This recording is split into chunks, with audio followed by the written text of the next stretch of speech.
Plays by Mahmoud, and today's our guest is Angel Lipo, and he's known as the Confident CEO, and he plays multiple roles in his life. To name a few, he is an influencer, LinkedIn strategist, and international TV host.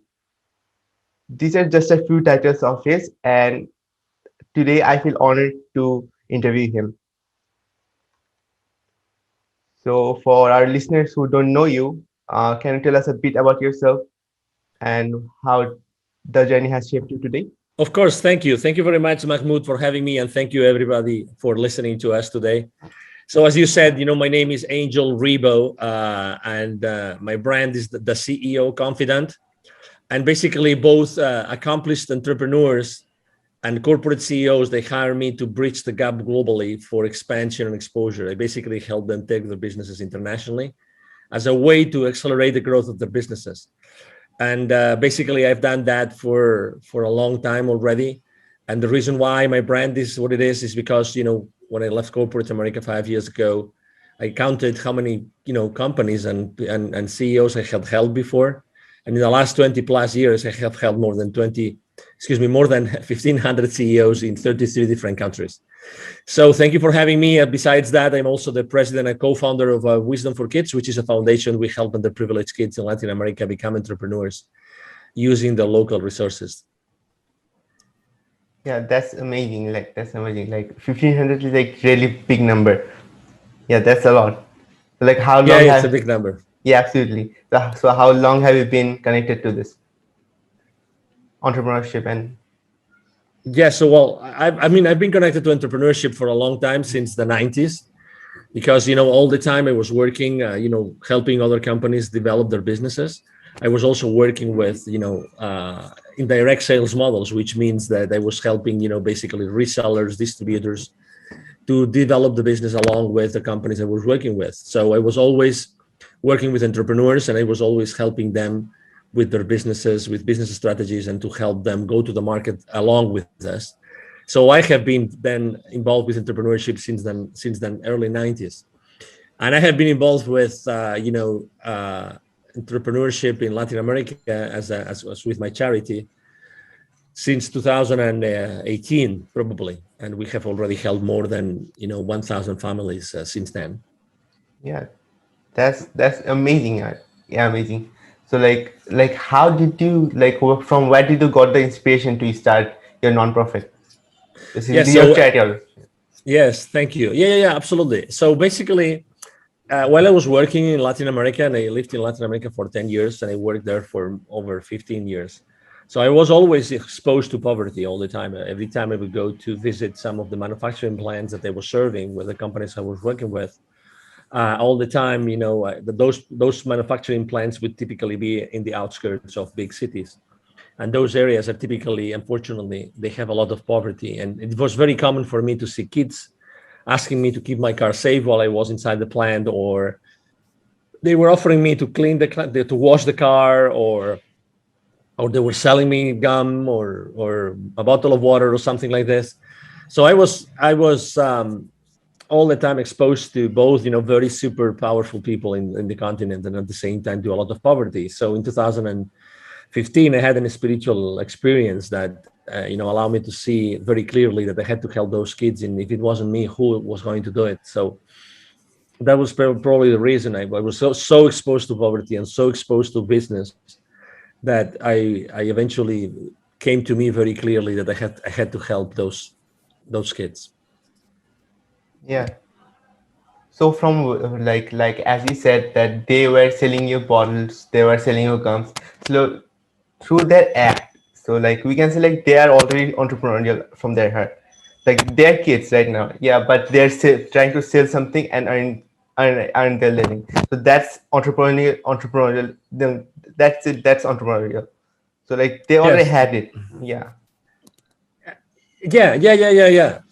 Yes. So obviously, I mean, it's difficult to say they were already entrepreneurs, those kids that were selling me those things, because as you know, many families actually, they are obliged to Yeah. suggest their kids to do this, so very often this happens not because the kids want to do it, or it's because their parents or their tutors, they're asking them to do it. So that's a big of a difference there. But Yeah. um, the communities that we go to, it's basically we talk to the community leaders and we ask them, we would like to do that. We would like to actually deliver a workshop and help your kids in your community to become entrepreneurs. And it's not that common that those kids are already entrepreneurs. Sometimes they are, but it's not that common.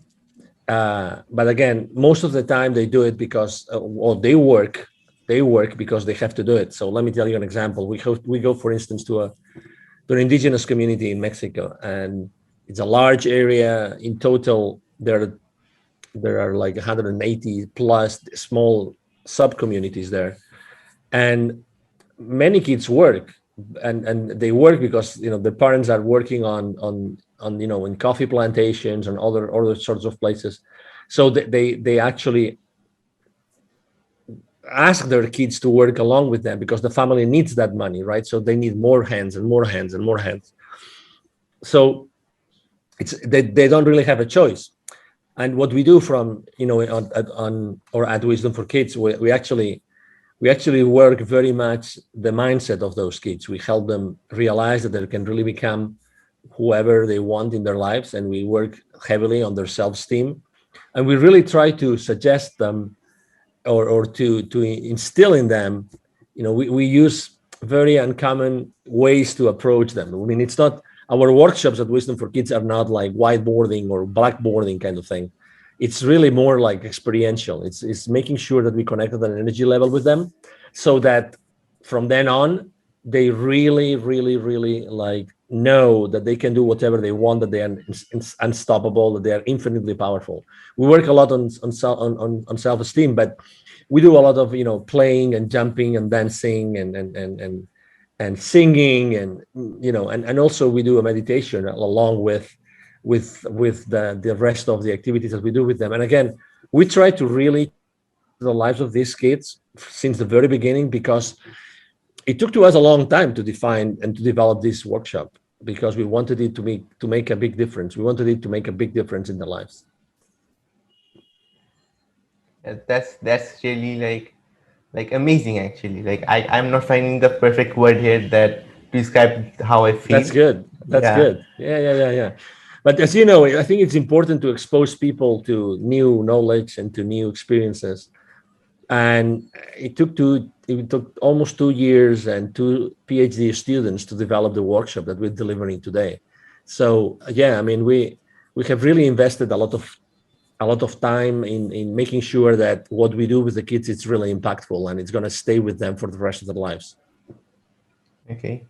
So like, how long did it take to make those workshops? Yeah, well, I mean, it took to us 2 years to develop them, but it's basically two hours long workshops in which we pack really a lot of many different things. But it really flows very well because it's all about having the kids super excited for two hours. So it's really fun, and obviously, um, I mean, kids are magic, right? I mean, kids have this ability to really enjoy life like no one else, right? It's a blessing to be able to work with kids and to teach them things. So it's 2 hours, but it's really, when we go back to those communities, they really remember us and they really are excited about what they did, what we did with them, in when we first engaged with them. Yeah, that's like so great. Like truly, like kids are amazing because if you try to like they can be molded in any shape. That's a fact. So like if you just give them proper knowledge about something and make them interested in a topic, they're gonna go that way. Like that's the truth. And that's so like building their foundations from like that early age like is what the future needs basically. So like they are the future. Yeah, That's the truth. And if the foundations is not good, like then like how what the will the future be? exactly. Exactly. Exactly. So tell us a bit more about your spiritual awakening. Like what experience did you had? Yeah. So basically, thank you for asking. So basically, it was this. It's actually the second time that I feel this like super rush of energy. It was a Saturday morning. I was in a hotel in Mexico City. It was 8:30 a.m. I just woke up. I was really remorseful. I was really sad. I was really exhausted because I had worked a lot the previous week. I missed my plane to go back home the previous day on Friday. So and as soon as I got into the shower, um, this incredible rush of energy went through me, and I started crying for no reason. And all those images of those kids I had met in Latin America started to come at me all the time. And I was for a few minutes crying under the shower, on my knees, and I really didn't know what that meant. But I'm having chills now as I'm explaining it, because it was really an intense experience, and I remember it was extremely sensitive and emotional for the rest of the day. But that meant something, right? I mean, I think that it's the second time in my life that I really listened to what the universe was telling me. Just to, I really believe that everything happens for a reason. For instance, and I want to really support you, Mahmoud, a lot, because I really admire you and I'm impressed by you, because you're a very young man, but you said I want to have my own podcast and I want to do it no matter what. And he's at the other side of the world because he's in Bangladesh and I am here in Dallas, in Texas. And the chances of Mahmoud and myself, to me, they were really remote. But he was kind enough to invite me to his podcast, and I'm really thrilled. I mean, I'm one of his first guests, and I'm really thrilled to be able to share my experience, my journey, and my knowledge. And I think that it's a great you are a great example, Mahmoud, of someone that really wanted to make a difference in the world, and you decided to actually launch your own podcast and start doing it, no matter what. So this is exactly the spirit that I'm trying to instill the kids that I'm helping in Latin America, and this is exactly, I have been allowed to teach hundreds of salespeople in my life, literally from many different countries, and I have to say that all of them remember me, right? And I very often they reach out to me and they share things and experiences with me, and that's one of the legacies, right? Is that when you are able to help people, they will always remember that. They will always be there, and they will always remember that. And life's too short to waste it with the wrong people. And let's make the most of the time that we are together, and let's make the most to help your audience, because at the end of the day, I'm sure that you, Mahmoud, you're doing this to help your audience. You want to inspire people with content, with good content, with valuable content, and with also nice stories that are going to inspire other people to do things and to take action. And I tell you, everybody who's listening to us today, it only takes your will. It only takes your will to take action. My favorite business mantra, is taking perfect action now.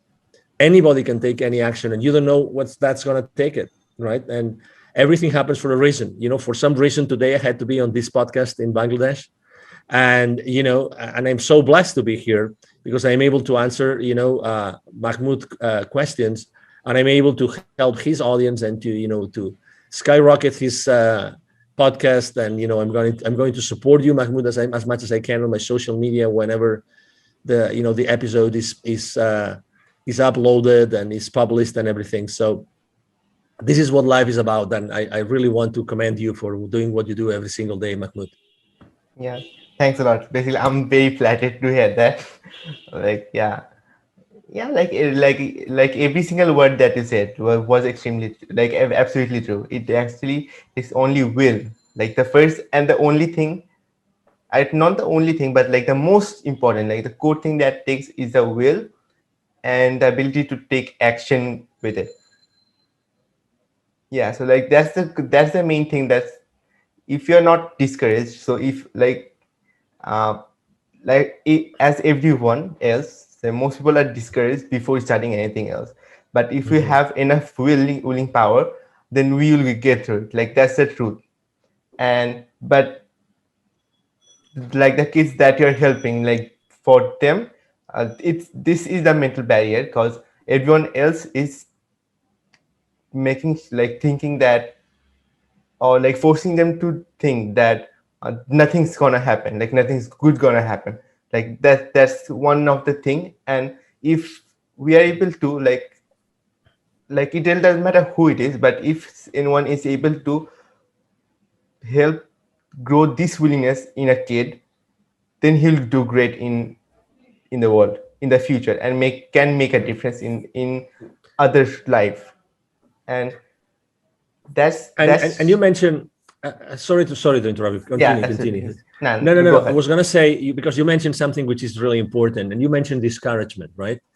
It's true, and that's something that we face when we go to Latin America, because when we help kids and we have this, let's say the initial workshop, obviously we know that it's very easy for the kids' parents or tutors to just with one word, with one eyesight, just to say, "What you just learn is useless" or whatever, right? I mean, so they can be easily discouraged. But I think that the example that we have to actually give ourselves, you and myself, as opinion leaders, I think that discouragement is just, it's just a temporary loss of enthusiasm. That's what it is. So, I think that we should, and we do teach the kids that, there's no such thing as a failure, and that everything happens for a reason. There's all the time there's a reason why we have to do things, and there's a reason why we have to perform certain activities and do certain things.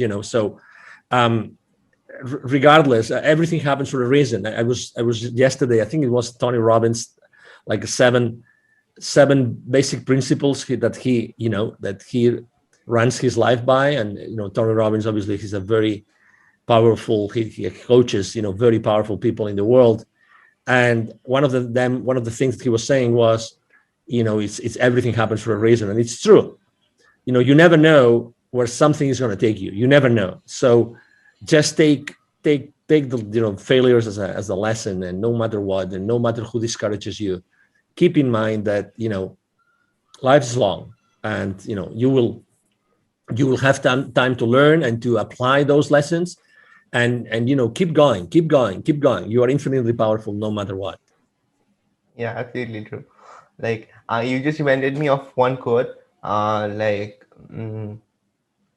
this quote was like is from Elon Musk, and like I heard it from like I guess I'm not sure. Like maybe it was a show on Mind Valley by her like, by his mother, Elon Musk's mother, or maybe a webinar. So she said that when the first rocket failed, like like up before launch, Elon Musk didn't said that we failed, or he was not sad. He was excited because now we know these are the issues. Now we know more about this problem. Now we can try to find out solutions of it. So I think, and everyone should think in this way, that any failure that occurs, we know that now we know which problems we have to solve, and now we know which actions we have to take to get better at it, to take a better approach, and to take another way or build a new way to go where we want to go, or maybe we can go further than we how we planned. And I that's, agree. yeah, absolutely. And this is a like very powerful statement, because like I guess 90, I'm a very big fan of 80/20 rule. So I'd say 80% of people are discouraged or like see failures as like that's it, that's end all, like that's end all, and they are not learning from it. So, and from also a book, I'm not sure like the name of what's the name of it, it was. So it said that until the time you learn from your mistakes and get better at it, you're gonna keep failing on that thing. Yeah. So, so you have to see every failure as a way to learn new things and grow our skills, so that we can like just crush that thing. Yeah, I agree. I agree, Mahmoud. Totally. And again, that's why it's important to keep the enthusiasm, from one failure to the next failure, right? And again, I think there's a saying also about that. So, yeah, that's why, I am a pretty upbeat guy, and very enthusiastic and very passionate about what I do, and being on interviews and everything. And that's why I think that's also a mission. The ones of us that we are good in communicating, or even if we're not so good and we still want to learn and can learn about communication, I think that we have to do it because we have a mission. We have to help others that are not on the same spot, to keep on moving forward, we are right now living, after 12 months, it's now March 2021. We've been for 12 months now living under restrictions all over the place. And I'm sure that Bangladesh is not an exception. So, we have learned that it's possible in only a few days for something to be really literally be running all over the world, right? So, and restrictions all over the world. So I think that we have to help each other, and we have to make sure that we use everybody's energy for the good of everybody. Really, I really believe so. Yeah, absolutely, absolutely. I completely agree with that. So I actually missed a word that you said, or like I cast a word. Um, oh, sorry. Um, yeah. So the question that I got in mind when you were saying that, so like, what was the biggest struggle that you face, like communication struggle that you faced during the quarantine? Like this question just came into my mind when you were talking. Yeah. Well, first, here in Texas, I think we only had 1 or 2 weeks of lockdown. So, I mean, we really were not quarantined, and people were going out on the streets still. So we've had a very, let's say, as many other countries in the world. I mean, I can talk about Sweden, about Finland, about Norway, about Serbia, Montenegro, Albania, Tanzania. I can literally talk about countries all over the world that have had a different approach, as opposed to being extremely restrictive. They have actually kept, the, let's say, the freedom intact, so that the human body would actually adapt and everything. I mean, if you see every country has led, and every state here in the US has led, let's say, the situation in a different way. And so I wouldn't say I had communication problems. I would say, obviously, that I'm used to have face-to-face meetings, so I had to stop having face-to-face meetings for a while, but I resumed them. And again, I like last year, I met personally face-to-face tens of executives of companies here in Dallas. So, you know, again, I think that being respectful with everybody, you can still keep on, communicating with them, and just be cautious and aware of maybe some restrictions that had to be in place. That's it, but yeah, it's a good question. I think that maybe communication wasn't the problem, maybe connecting, right? I think that it's strange to see now someone that did not disconnect with someone. I like to say that I'm really, one of my missions in life is to connect the unconnected. And so I think that last year a lot of people got unconnected or disconnected. There were a lot of bridges between people that were burned. And again, I consider myself also as a public figure being in that spot in which I have to really diligently work to bridge that gap between the people that were, polarized or disconnected, or, fell into different sides and they could not, reconcile. I think that it's important for us to be building those bridges, because, we've always lived in peace and loving and liking, so why, allowing those, probably one of the most difficult months in our lives, why allowing them to be, forever, permanently, like,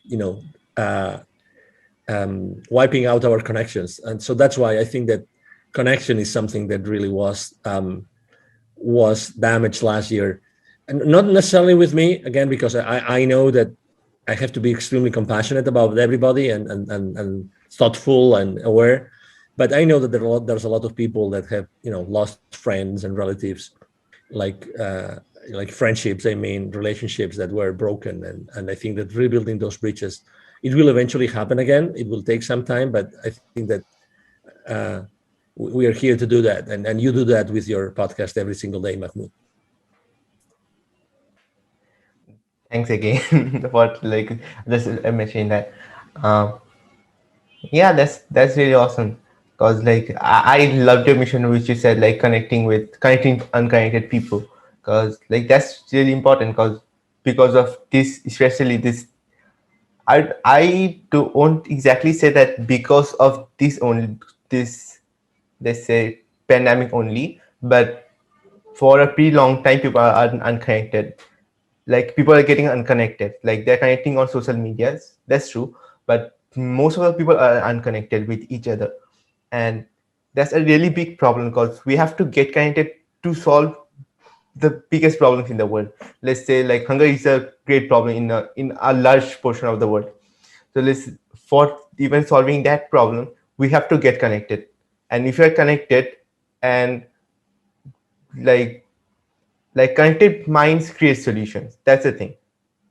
Like, because, well, let's say like the most genius person in the world, let's say Einstein for example, though he's not there anymore, but even if he was alone, he might have, like, he could have did the best thing, like invented the best thing. But if, like, when other people were also around him, like that's what actually boosted his invention a lot. I believe that, because it doesn't matter how intelligent you are. It's about like getting together with other great people, and then you can create the best of the best thing.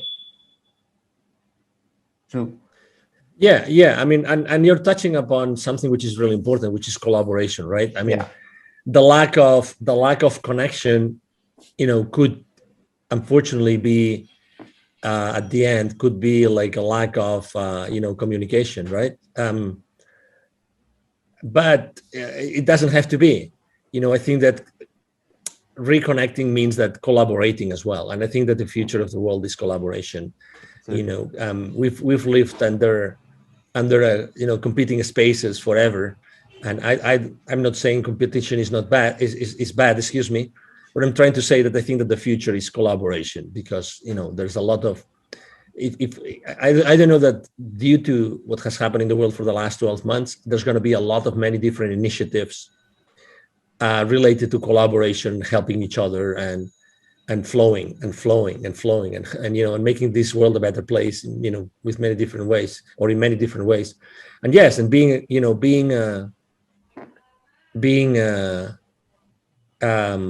aware of this, I think, is really important today. Today more than ever. Like that's the thing. Yes, absolutely. Yeah. The collaboration is, I completely agree with that, because like without collaboration, like we can make great things happen.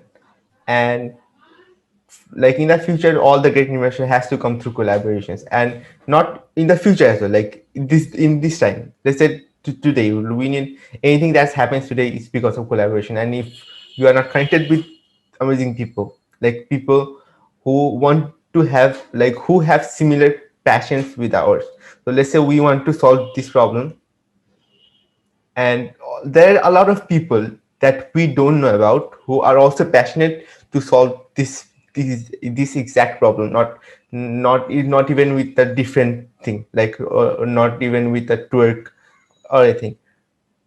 So if we are able to bring those all passionate people together, like they're gonna work passionately even if they have nothing. And that's where the magic begins, truly. Mhm. Yeah, we are magical beings, and we are infinitely powerful. It's a matter of just talking to each other, and helping each other, and keep on exploring, and keep on, that's why I go back to the same thing, taking imperfect action now. I think that taking action is so powerful. It gives you so much power, and it gives you so much experience, and you are able to be more intentional in what you do every single day. As much as you take action, you keep on putting yourself on the line, and doing things that you didn't think that you could do.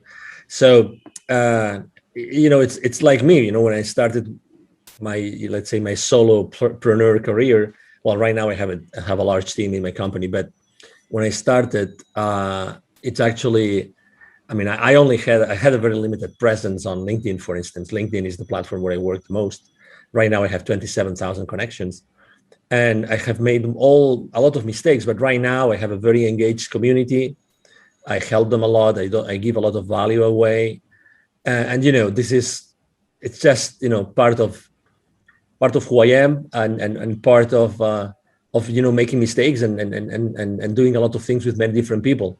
It's I think that, and I think Tony Robbins says it very well also. I think that that your worth, or even your wealth, is totally proportionate to the amount of people that you're able to help. So if I want to help, if I want to be really, like, wealthy, I think that I have to really make sure that I'm able to put out there a way in which hundreds of thousands, if not millions, of people can benefit from what I do. Absolutely, absolutely. So, like I don't know, like talking with you, like all the codes are coming into my mind, like while talking to you. Because so it's about helping people. Like one thing is, if we want anything in life, I forgot the author of it who said it, but if you want anything in life, like sorry, I said the opposite. We can have anything in life if we help enough people, and this is absolutely true, because even if we are selling any product, we are helping them to solve a problem. So in that regard, we are helping them, and the more people we're able to help, and or another thing, so like if the problem is bigger and we are able to help more people, and we're gonna get more wealthy, like that's the truth. And it didn't, like, it's not anything forceful that we're taking money. It's just we're helping, and in that exchange they are giving us. Yeah, I agree. Absolutely. Yeah, I mean, it's by definition. I mean, it's you know, but that's then it's the question is then, if the people listening to us, right, if they want to get help, and they want to reach that point, how do they do it? How do they get the message across? What's the right message? What's the right service? What's the right product? I remember last year here in the Dallas community, I collaborate a lot with many different business accelerators and startups and entrepreneurs. And I gave actually 2 times last year. I gave a couple of uh, webinars about pivoting. So pivoting is the concept of reinventing yourself, right? So when you pivot, this means that you are, I mean, that Completely falls like shifting. the basketball. Yeah, exactly. So the basketball term of pivoting, right? So um, I think that it's important that you know how to pivot. It's like important that you know how to put in place what your passion is, what your expertise is, what the market really, Wants. is willing to pay, and what the market wants. Those 3 things, those 4 things, excuse me. I think those 4 things are extremely relevant and extremely important. And that's really the basis for anything else that you want to do. But you have to do it properly. I think that you have to do. If you haven't done it yet, just ask yourself those 4 questions. What are you passionate about? What other people tell you that you're really an expert on? What do you think that the market needs and or the market wants? And because that's important. And then, is the market going to pay for it? And how much is going to pay for it? So those 4 questions, ask those questions to yourself. And I think that you will then be able to really set up a starting point for your entrepreneurial journey. Yeah, those four are really amazing questions, because we can start from there. So like if we kick out every other thoughts from our mind and we start from there, we can get a clear direction, and we understand the people, like what they want, what we want, and then align it with like what our strength is. And then to like after combining it, like we'll set the price as well, like depending on the market how much they want to pay, and then release it. And another thing that also came to mind was we have also have to check if the market is also ready for it, because there are a few invention, I guess, which was invented, Hmm. and they did not succeed when they were invented. Yeah. Yeah, because the market was not ready yet. But after a period of time when the market was ready, then when it was released, it became a quick hit. Like in overnight, it became overnight hit because the market was not ready. Yeah, yeah, I agree. But still, I always like to ask the question of not whether a product or service is going to succeed, but how do we make it successful? I think it's a different, I think it's the right question to ask yourself is to ask, what do you have to do or how do you have to make it successful? I think that we should ask ourselves a different question. And that's why it's so important also what we do in the schools with the kids, underprivileged kids. It gives us, you know, again, being in touch with kids all the time, and so being able to bridge that gap between the super powerful, connect the super powerful, connect them with the super underprivileged. It's such a great experience because, again, it's bringing the authenticity of the kids and also the power of the ones that have achieved almost anything in their lives. Absolutely. Like, yeah, absolutely. Those are like, these are very powerful words, you can say. Like, these are like the definition of growth, you can say, I for me. Yeah. So now, before we like get out of like this conversation and to go ahead of our day, like, is there any last word of inspirations or any final words that you want to say? Yes, Anyone? definitely. So, yeah, the first thing obviously is thank you again, Mahmoud, for having me. Thank you to the audience who's listening to us today. My name is Angel Rebo for the ones that are only listening and not watching this video and they don't see the visuals here on the screen. Angel is spelled like in angel, and from heaven, and Rebo spelled R-I-B as in boy O.